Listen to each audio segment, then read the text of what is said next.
안녕하세요. 하루의 건강입니다. 오늘은 조금 특별한 이야기를 전해드리려 합니다. 2024년 3월 부산의 한 조용한 주택가에서 실제로 있었던 이야기입니다. 이 영상을 만들기까지 참 많은 고민을 했습니다.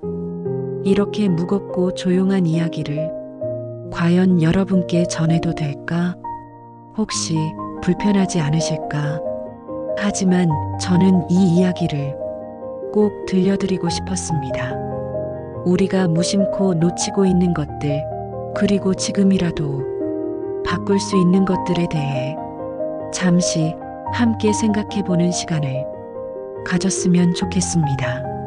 매년 3,600명 이상이 혼자 세상을 떠나고 있습니다.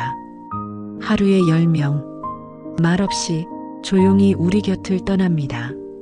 그리고 그 숫자 뒤에는 각각 하나의 인생이 있었습니다. 기쁨도 있었고, 슬픔도 있었고, 외로움도 있었습니다. 오늘은 그 중 한 분이 조용한 이야기를 들려드리겠습니다. 엄마는 그렇게 혼자 세상을 떠났습니다. 어떻게 그런 일이 가능할까요? 가족이 있고 자식이 있는데 왜 아무도 그 마지막을 모르냐고요? 하지만 정말 모릅니다. 아니, 몰랐습니다. 아니, 사실은 알면서도 보지 않았습니다. 그날 엄마가 전화를 걸었습니다. 2번, 3번, 4번까지도요. 하지만 저는 받지 않았습니다. 회의 중이었고, 조금 지쳤고, 그냥 기분이 내키지 않았습니다. 이따가 해야지. 나중에 걸자. 오늘은 좀 그렇게 넘겨버렸습니다. 그리고 그게 마지막이 될 줄 꿈에도 몰랐습니다. 그 다음 날도 전화는 오지 않았습니다. 그 다다음 날도 조용했습니다. 저는 별 생각 없이 요즘 엄마도 바쁜가 보다 하며 넘겼습니다. 어쩌면 그 순간 엄마는 벌써 방 안에 누워 있었을지도 모릅니다. 그것조차 모르고 저는 커피를 마시고 일을 하고 웃고 잠을 잤습니다.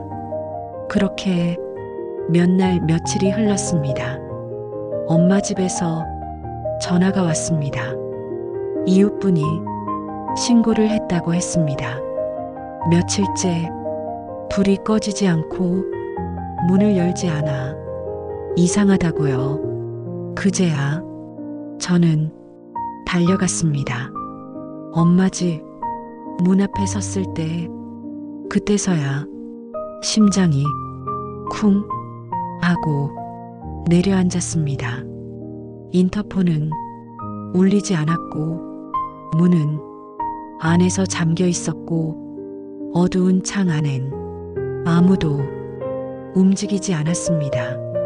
경찰이 문을 열어주었습니다. 방 안으로 들어간 순간 저는 그 자리에 주저앉았습니다. 엄마는 그 자리에 누워 계셨습니다. 그 모습은 너무 조용했고 너무 작고 너무 차가웠습니다. 그때 제 손에 쥐어졌던 전화기 하나 엄마의 휴대전화였습니다. 꺼져 있던 화면을 켰습니다. 통화 기록에 제 이름이 6번 찍혀 있었습니다. 그리고 그 아래 문자 한 통, 보고 싶다. 그게 엄마가 제게 보낸 마지막 메시지였습니다. 보고 싶다. 딱 3글자였습니다. 그 3글자가 심장을 찢었습니다. 왜 그 전화를 받지 않았을까요? 왜 그 문자를 읽지 않았을까요? 그날 전화가 왔을 때 받았더라면 그날 그 문자 하나에 답장을 보냈더라면 엄마는 지금 살아 있었을까요? 아무도 그 질문에 답해주지 않았습니다. 그리고 저도 답할 수 없었습니다. 사실 엄마는 전화를 자주 하던 분이 아니었습니다. 혼자 사신 지 10년이 넘었고 자주 귀찮게 연락하지 않으셨습니다. 명절엔 제가 올라오면 좋아하셨고 생일엔 서툰 이모티콘 하나 보내셨고 그런 분이 그날 전화 6통 그리고 보고 싶다 라는 문자를 보내셨습니다.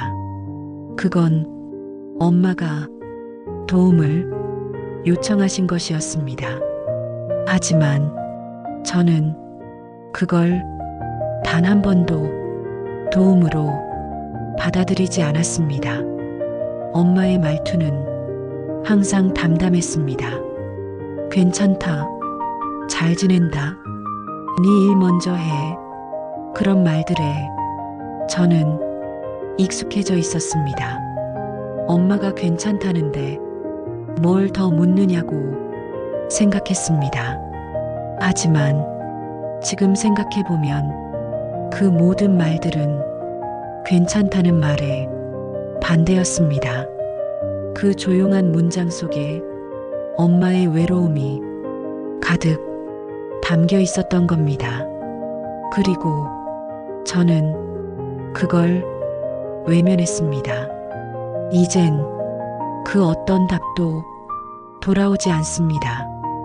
보고 싶다라는 3글자에 나도라는 1글자라도 보냈더라면 지금 이렇게 숨을 억누르며 이 말을 하지 않았을 텐데요. 엄마는 그렇게 혼자 세상을 떠났습니다. 그리고 그 마지막 신호는 나를 향해 몇 번이나 울려왔습니다. 하지만 나는 받지 않았습니다. 문을 열자마자 주방에 들어가자 얼굴에 스친 건 차가운 냉기가 아니었습니다. 축축하고 눅눅한 공기, 그 안에 오래된 시간과 침묵이 섞여 있었습니다. 가스는 끊긴 듯했고 전기도 나간 지 오래였는지 집안은 어둡고 살아있는 흔적은 보이지 않았습니다. 엄마 집이 이렇게 조용했던 적이 있었을까? 나는 현관에 멈춰서서 숨을 삼켰습니다. 이곳은 언제나 따뜻한 냄새가 나는 곳이었습니다. 된장국 끓는 냄새, 김치찌개 냄새, 빨래 냄새, 그리고 사람 냄새. 하지만 그날 그 집은 무언가 빠져나간 듯 비어 있었습니다. 정적 속에서 희미하게 들리는 지직거리는 소리, 주파수를 놓친 라디오였습니다. 그 작고 흐린 잡음이 이 집의 모든 소리를 집어삼키고 있었습니다. 탁자 위엔 굳은 커피 자국이 남아있는 컵, 거실엔 정리되지 않은 담요, 그리고 반쯤 열린 창문. 나는 천천히 부엌으로 향했습니다. 엄마가 아침마다 불을 켜고 국을 끓이던 그 부엌. 무의식 중에 냉장고 문을 열었습니다. 그 안에는 2개의 반찬통이 놓여 있었습니다. 김치 하나, 멸치볶음 하나, 단 2가지, 그것뿐이었습니다. 김치는 이미 식어 있었고 멸치는 눅눅하게 굳어 있었습니다. 냉기가 사라진 냉장고, 그 아래 고여있는 물자국, 시간이 얼마나 멈춰 있었는지를 말해주고 있었습니다. 나는 그 반찬통을 꺼내 들고 바닥에 주저앉았습니다. 이걸 드시며 얼마나 버티셨을까? 아니, 정말 드시기라도 하셨을까? 싱크대 옆에는 비닐에 담긴 쌀빵 컵이 덜어져 있었습니다. 밥을 지으려고 꺼낸 걸까? 아니면 며칠째 미뤄두었던 걸까? 그 쌀은 밥이 되지 못했습니다. 그걸 보는데 목이 메었습니다. 달력엔 내 생일 날짜에 동그라미가 쳐져 있었고 그 아래 흘러내린 글씨로 떡국 재료 사기라고 적혀 있었습니다. 나는 그 글자를 보고 그 자리에 주저앉았습니다. 그 글자가, 그 단어 하나가 이 집에서 가장 따뜻한 말이었습니다. 엄마는 그날을 준비하고 계셨던 겁니다. 내가 오지 않을 걸 알면서도 혹시나 하고 그 작은 쌀을 덜어두셨고 반찬을 남겨두셨던 겁니다. 나는 그걸 먹지 못했고 엄마는 그걸 드시지 못했습니다. 그 부엌은 말이 없었습니다. 하지만 수천 마디 말보다 더 많은 걸 말하고 있었습니다. 엄마는 그렇게 2개의 반찬을 남기고 조용히 세상을 떠났습니다. 나는 그 반찬통을 차마 버릴 수 없었습니다. 그 안엔 음식이 아니라 엄마의 외로움과 기다림이 고스란히 담겨 있었기 때문입니다. 불은 켜져 있었습니다. 방 안에 들어섰을 때 가장 먼저 눈에 들어온 건 창문 위로 떨어지는 조명빛이 아니라 불 꺼지지 않은 작은 스탠드였습니다. 환하지도 않고 어둡지도 않은 그 애매한 불빛 아래 엄마는 조용히 누워 계셨습니다. 이불은 가슴께까지 가지런히 덮여 있었고 손은 깍지 낀 듯 모아져 있었습니다. 얼핏 보기엔 그저 피곤해서 누운 사람처럼 보였습니다. 하지만 나는 알 수 있었습니다. 이미 심장이 멈췄다는 걸. 그 평온한 얼굴, 눈 감은 눈꺼풀, 주름진 손등, 그 모든 것이 말하고 있었습니다. 이제는 돌아올 수 없는 곳으로 엄마가 가버렸다는 걸. 라디오는 희미한 소리로 흘러나오고 있었습니다. 잡음 사이로 끊기는 멜로디, 사람 목소리는 없고 그저 기계가 살아있는 듯한 소리. 방 안엔 엄마의 숨소리도 움직임도 온기도 없었습니다. 엄마는 언제 그 자리에 누우셨을까요? 어떤 마음으로 마지막 잠에 드셨을까요? 나는 그 자리에서 움직일 수 없었습니다. 무릎이 풀리고 숨이 막히고 가슴이 조여왔습니다. 엄마의 손을 잡아보았습니다. 차가웠습니다. 하지만 그보다 무게가 없었습니다. 살아있다는 건 미세한 진동이 있는 것이었습니다. 온도만이 아니었습니다. 그 안에 있는 아주 작은 생명의 떨림, 그게 없었습니다. 시간은 흐르고 있었지만 이 방 안에는 흐르지 않았습니다. 달력은 며칠 전에서 멈춰 있었고 엄마의 시계는 건전지가 다 된 듯 멈춰 있었습니다. 침대 머리맡엔 읽다 덮은 책 한 권, 그 안에 꽂힌 작은 메모지, 거기엔 이렇게 적혀 있었습니다. 내일 전화하기. 그 밑에 내 이름이 있었습니다. 나는 그걸 보고 오열했습니다. 엄마는 그날도 전화를 하려 하셨던 겁니다. 그게 마지막 희망이었을까요? 아니면 마지막 약속이었을까요? 하지만 나는 그 전화를 받지 못했습니다. 엄마는 그 불을 켜둔 채 세상을 떠났습니다. 그 불빛 아래 누워 있었지만 아무도 그 방에 들어오지 않았습니다. 며칠이 지났고 밤이 몇 번이나 지나갔지만 그 불은 꺼지지 않았습니다.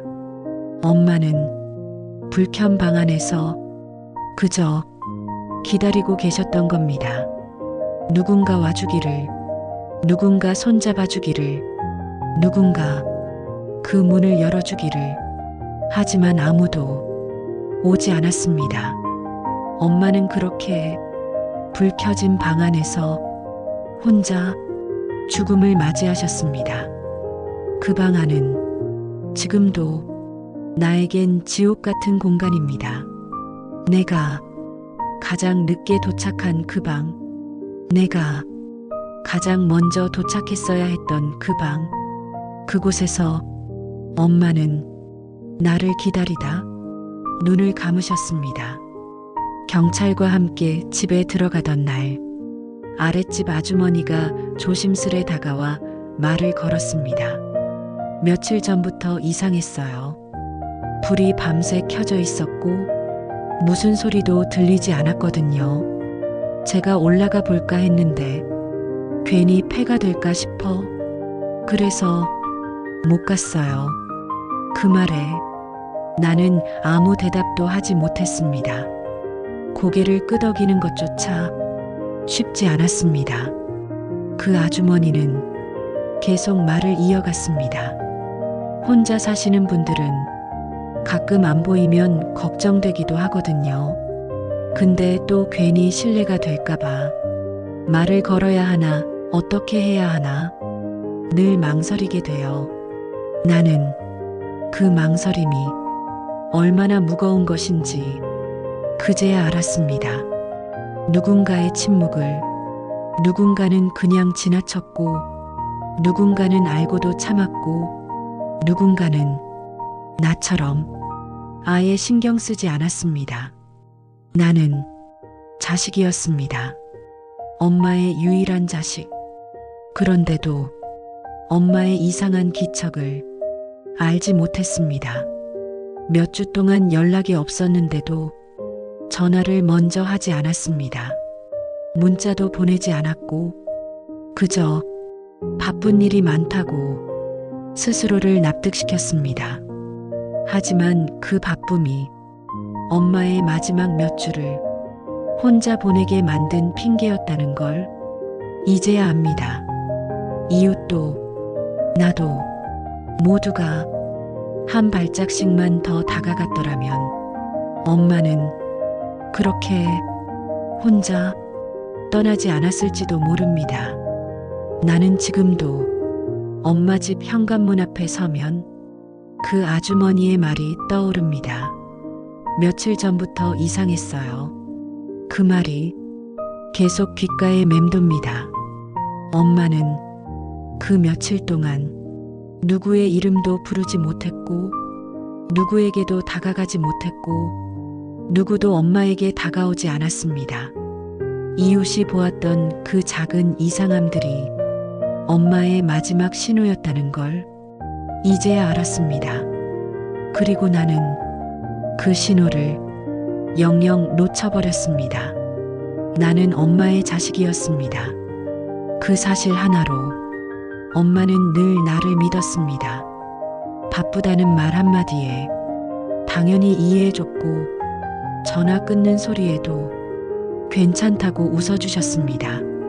그 웃음이 진심인지 아닌지 나는 묻지 않았습니다.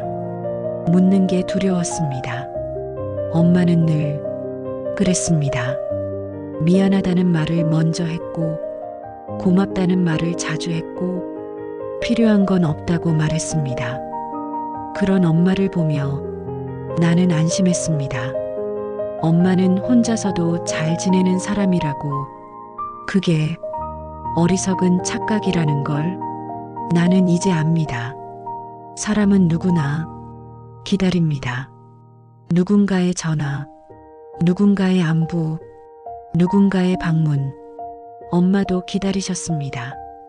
그 긴 시간 동안 아무 말 없이 묵묵히 기다리셨습니다. 나는 그 기다림을 외면했습니다. 한 번 더 전화를 걸지 않았고, 한 번 더 찾아가지 않았고, 한 번 더 묻지 않았습니다. 정말 괜찮으세요? 그 질문 하나면 됐을 텐데 나는 묻지 않았습니다. 오히려 바쁘다는 이유로 그 시간을 당연하게 흘려보냈습니다.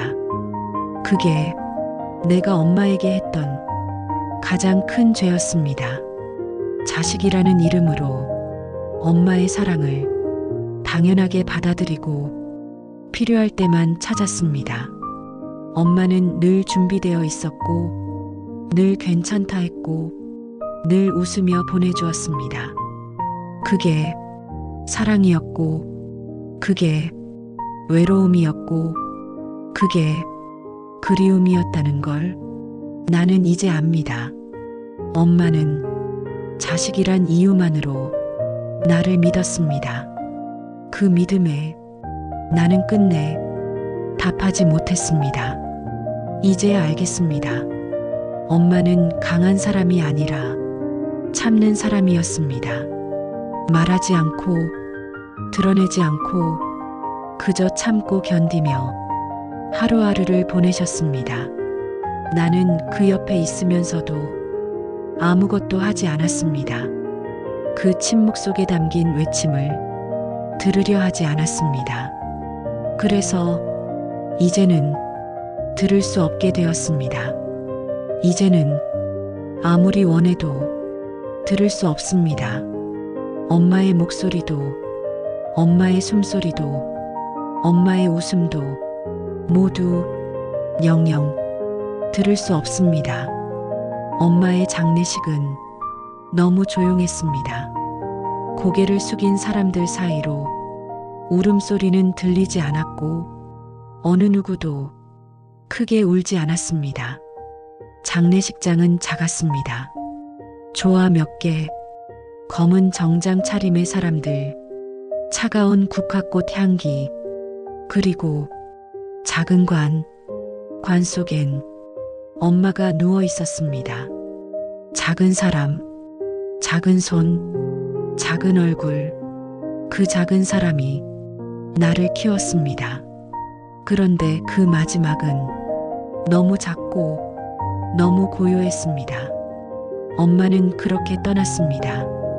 말없이 조용히 아무도 모르게 내가 알기 전에 세상 누구보다 먼저 그곳에 도착해 있었습니다. 나는 관 앞에 앉아 아무 말도 하지 못했습니다. 사과 한마디도 감사 한마디도 끝내 하지 못한 채 고개를 들 수 없었습니다. 눈물이 나지 않은 게 아닙니다. 눈물조차 흘릴 자격이 없었습니다. 그날 장례식엔 가족이라 부를 사람이 없었습니다. 몇몇 친척들, 엄마의 오랜 이웃 한두 명, 담담하게 서 있던 복지사 선생님, 그리고 나, 그게 전부였습니다. 그 자리에 있어야 할 사람들이 너무 많았는데 아무도 없었습니다. 그게 엄마가 살아온 방식의 결과였을까요? 아니면 우리가 엄마를 외면한 결과였을까요? 나는 그 물음에 답할 수 없습니다. 다만 분명한 건 그 순간 엄마는 혼자였다는 겁니다. 작은 관 안에 누워 아무 말도 하지 않고 아무런 소리도 내지 않고 조용히 그 자리에 계셨습니다. 그 모습을 바라보며 나는 처음으로 울 수 없다는 고통을 알았습니다. 죄송하다는 말을 이제 와서 해도 될까? 엄마가 들을 수 있을까? 그 생각만으로도 숨이 막혔습니다. 관 뚜껑이 덮이는 순간 가슴이 찢어졌습니다. 이제는 정말로 볼 수 없겠구나. 정말로 만질 수 없겠구나. 정말로 그 모든 것이 끝났구나. 울음은 나오지 않았습니다. 그 대신 속이 무너졌습니다. 엄마의 장례식에는 울음이 없었습니다. 그리고 그 침묵이 세상의 어떤 울음보다 더 슬펐습니다. 엄마는 그렇게 아무 말도 남기지 않고 혼자 떠나셨습니다. 하지만 그 침묵 속엔 너무 많은 말들이 담겨 있었습니다. 보고 싶다, 힘들다, 밥이 없다, 조금만 와줘라, 나 아직 기다리고 있다. 그 모든 말을 엄마는 끝내 하지 않으셨습니다. 그 말들을 듣지 못한 나는 이제야 비로소 들리는 것 같습니다. 엄마의 집을 나서며 나는 생각했습니다. 누군가 지금 혼자 밥을 먹고 있을지도 모른다고, 지금 혼자 자고 있을지도 모른다고, 지금도 아무도 없는 방 안에서 누군가의 이름을 중얼대고 있을지도 모른다고. 고독사는 갑자기 찾아오는 게 아닙니다. 그건 아주 천천히, 그리고 아주 오래전부터 조금씩 무너져 내리는 삶의 틈입니다. 누군가의 무관심, 누군가의 침묵, 그리고 우리의 바쁨, 그게 모여 하나의 사람을 조용히 사라지게 만듭니다. 엄마는 그렇게 사라졌습니다. 그리고 나는 그걸 몰랐습니다. 아니, 알면서도 보지 않았습니다. 지금 당신 마음속에도 떠오르는 얼굴이 있으신가요? 연락하지 못한 사람, 전화하려다 멈춘 사람, 마음속에 미안함으로 남은 사람, 그 사람이 있다면 지금 늦지 않았습니다. 지금이라면 그 손을 잡을 수 있습니다. 그 목소리를 들을 수 있습니다. 그 온기를 다시 느낄 수 있습니다. 내일 하자는 말은 언제나 너무 늦습니다. 오늘 하세요. 지금 하세요. 그 사람은 기다리고 있을지도 모릅니다. 엄마는 그렇게 혼자 세상을 떠났습니다. 하지만 당신이 떠올린 그 사람은 혼자 두지 마세요. 그 사람에겐 당신이 필요합니다. 지금 이 영상을 보고 있는 당신에게 부탁드립니다. 오늘 하루 한 사람에게 전화를 걸어주세요. 밥은 먹었어? 단 한마디면 됩니다. 그 한마디가 누군가의 생명을 지켜줄 수 있습니다. 엄마는 마지막까지 기다리셨습니다. 당신이 떠올린 그 사람은 기다리게 하지 마세요. 지금이라면 아직 늦지 않았습니다. 엄마는 그렇게 혼자 세상을 떠나셨습니다. 하지만 당신이 떠올린 그 사람은 혼자 두지 마세요. 당신의 작은 관심이 누군가에겐 삶의 전부가 될 수 있습니다. 지금 단 한 사람에게라도 안부를 전해보세요. 그리고 이런 이야기들이 더 많은 사람에게 전해질 수 있도록 구독과 좋아요 남겨주시면 감사하겠습니다. 당신의 따뜻한 클릭 하나가 또 다른 누군가의 기억을 지켜줄지도 모릅니다. 하루의 건강은 오늘도 잊혀진 이야기들을 당신과 함께 기억하고 싶습니다.